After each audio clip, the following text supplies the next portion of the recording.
So the next video I have for you is on flow.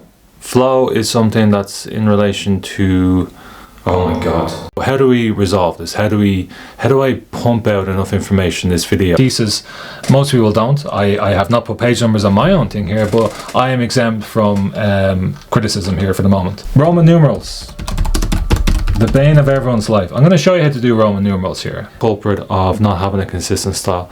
I've no idea what this is. I might look into it at some point. If you go to the University of Limerick, they have a different Harvard style than UCD have. Here, blah, blah, blah, blah, blah.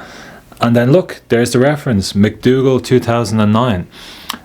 There's a comma. That's the height of this information I'm going to divulge to you, this secret information. This picture of this guy on the front cover is, I think most people who do the MHRA style, including myself, my own PhD used this footnote system, and it broke me. It broke me completely. I can't think of the name of that Russian guy that had all the costumes and Persogi. It's the same thing. This is a style that decides on a whim. Do you know what? I'm going to throw out, I'm going to have inverted commas from now on. The 7th edition has slight variations on the headings. Even in the header and the footers, there's going to be some differences there if you're not used to it. So in the process of making these lovely videos, I forgot to record myself doing the formatting exercise. So I'm going to have to hand you over to a past version of myself. Everyone's still awake? Good. Let's have a look at another one. So this is little things you can drop in, moving from one section to the next, while indicating addition, contrast, or opposition. Pop these in every now and again, you'll be sorted. So words and phrases which can be used in argumentation. Into someone, your academic writing is not up to par. But what does that mean? Scholarly writing is not scholarly. And some casual writing can be very scholarly. If you were to talk like an academic article, no one would listen. Not everyone would just like, what is this? This is just remember, academic writing, completely artificial, something you do on the 2nd, 3rd, 4th, 5th, whatever draft. Make sure that it only relates to what's in the literature review, nothing new. Another thing to avoid is do not mention your research question in the discussion chapter. If you do, if you start saying to yourself, well, you know what? Theme 1 here relates to all these literature, all these studies I looked at in chapter 2. And that helps answer objective 2 or 3. And therefore it helps answer the research question.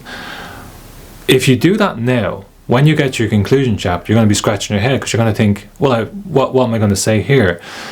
And that prompts people to think, well, maybe I should write something completely off the book or off the wall. The first paragraph rule, which is, here's my findings, here's a summary of my findings.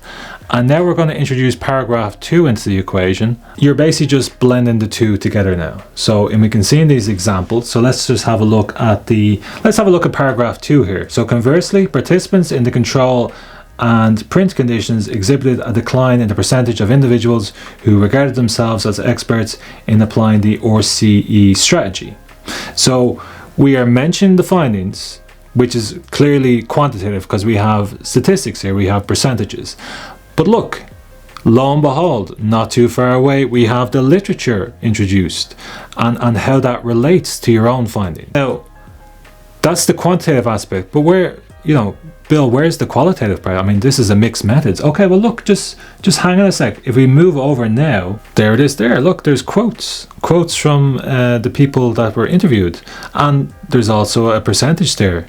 So in this chapter, to seek out other people's thesis and just to see, well, what does it look like? How am I supposed to write this chapter? The main headings, again, to come back to it, is going to be the headings from your findings chapter. If you use the same headings, you can't go wrong. And that will essentially confine you to within what your thesis is about. So you're not going to go off topic. One of the most common mistakes in the discussion chapter is people who decide, you know what, this is the best time to bring in new literature and new studies. Why is it not in your literature review?